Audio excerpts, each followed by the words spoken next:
Hello guys, আসসালামু আলাইকুম। কেমন আছেন আপনারা? তো আজকে যাব মেলায়।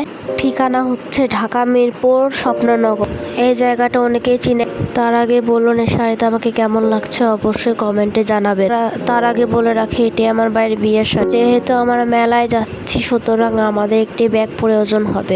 আমি একটি পার্স ব্যাগ নিয়ে নিলাম। আমরা এখন রওনা দেব, আপনারা দেখতে থাকেন। আমার দুষ্টু ভাইয়ের সাথে যাচ্ছি। আমি জানি সে আমাকে অনেক জ্বালাতন করবে। বাই দা ওয়ে, এখন আমি যাচ্ছি।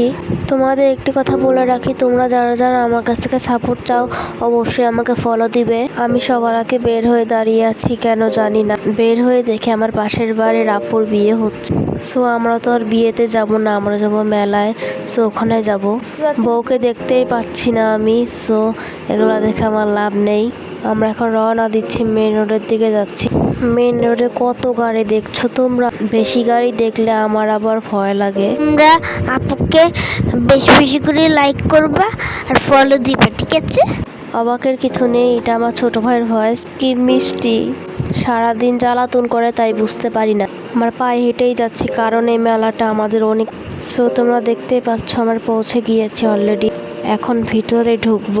আমার ছোট ভাইয়ের হাতটি আমি শক্তভাবে ধরে রেখেছি কারণ সে অনেক দুষ্টামি করে। মেলার ভিতরে অনেক রাইড এবং দোকান আছে, তোমরা দেখতেই পাচ্ছ।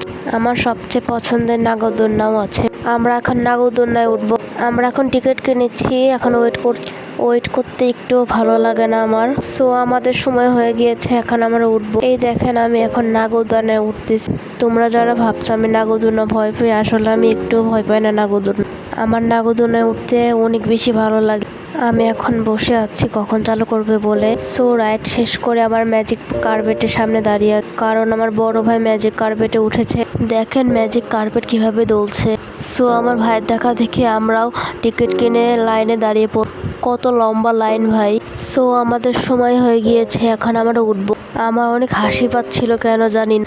আমাদের ভাগ্যটাই খারাপ, কারণ আমরা চেয়েছিলাম উঁচায় বসতে কিন্তু সিট পাইনি বলে আমরা মাঝখানে বসেছি। দেখেন আমাকে বাচ্চাদের সাথে বসিয়ে দিয়েছে। ভাই আমি কি বাচ্চা? সো যাই হোক, সিট পেলেই হবে। সো আমি বসে পড়ছি। আমাকে কেমন লাগছে অবশ্যই কমেন্টে জানাবে। আমি রাইড শেষ করে কসমেটিকের দোকানে চলে গিয়েছি। সেখানে অনেক ধরনের গয়না এবং চুড়ি পাওয়া যাচ্ছিল। দেখেন কত সুন্দর সুন্দর চুড়ি পাওয়া যাচ্ছে। আমার তো অনেক পছন্দ হয়েছে। পরে আমরা অন্য দোকানে চলে গিয়েছি। এখানে কি ছেড়ে কি দেখবো আল্লাহ জানে। মেলাটি অনেক বেশি বড় ছিল, অনেক ধরনের দোকানপাট এখানে বসে। পরে আমরা একটা খেলনার দোকানে চলে গেছি। এখানে অনেক ধরনের পুতুল পাওয়া যাচ্ছিল, যেটা আমার অনেক বেশি পছন্দ। এখানে অনেক ধরনের খেলনা পাওয়া যাচ্ছিল, সাথে পুতুলও। আমি একটি পুতুল নিয়ে ফেলেছি। এখানে অনেক ধরনের জামা কাপড় বিক্রি করা হচ্ছে। যারা যারা জামা কাপড় কিনতে চান তারা এখানে চলে আসতে পারেন।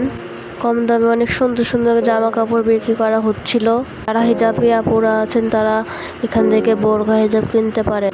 মাত্র 2000 টাকায় এখানে বোরখা হিজাব বিক্রি করা হয়। আমি এখানে এসে শুধু আন্টির দিকে তাকিয়েছিলাম, কারণ এখানে আন্টিগুলোর কালেকশন এত বেশি ভালো। সো আমরা কিছু চপ খেয়েছিলাম, কিন্তু এই চপগুলোর আমি নাম জানি না। আপনারা জানেন অবশ্যই কমেন্টে জানাবেন। আমি খেতে খেতে জানি কেমন করে হাসছিলাম, আল্লাহ জানি কেন হাসছি।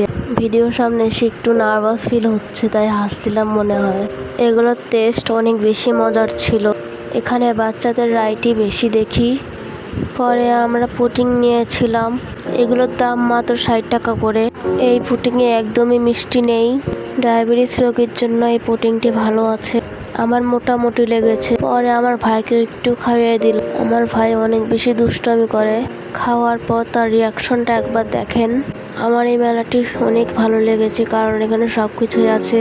পরে আমরা সিঙ্গারা খেয়েছিলাম, মাত্র 20 টাকা করে এক পিস। পরে আমরা মেলা থেকে বের হয়ে যাই, কারণ এখন আমরা বাসায় চলে যাব। আমাদের সবারই পা ব্যথা হয়ে গিয়েছে, কারণ মেলায় আসলে সবারই পা ব্যথা হয়ে যায়। আমাদের এখানে অনেক বেশি হাঁটতে হয়েছে। এরকম ভিডিও পেতে অবশ্যই আমাকে সাবস্ক্রাইব করে রাখবে।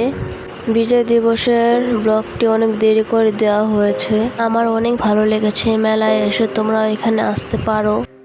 So bye, see you. তোমরা ভালো থেকো অবশ্যই।